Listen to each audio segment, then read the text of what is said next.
Buntut kasus Imam Mashkur rekrutmen Pas Pampres disorot.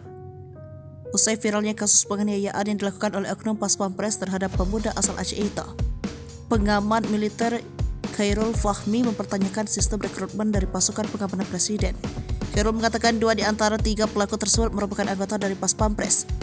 Ia menegaskan jika perlu diadakan pengawasan serta peninjauan ulang dalam sistem rekrutmen itu.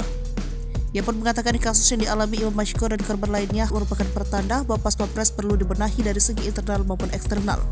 Selain memastikan keamanan dan keselamatan presiden, Pas Pampres juga di luar kedinasan tak terlibat tindak pidana.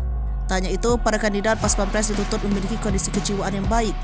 Khairul mengatakan jika perlu diadakan pengawasan yang lebih ketat terhadap anggota Pas Pampres, serta meminta agar ke depan komandan Pas Pampres bisa lebih mengendalikan anak buahnya. Sementara itu, pengamat militer Marapi Consulting and Advisory, Bedi Sukadis mengatakan jika proses rekrutmen harus menjadi perhatian semua pihak. Ia pun menyarankan agar penerimaan anggota militer lebih diperketat.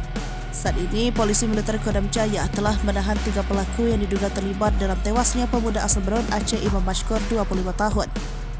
Pemdam Jaya Kolonel CPM Irsyad Hamdi bin Anwar mengatakan ketiga pelaku itu didasari motif pemerasan.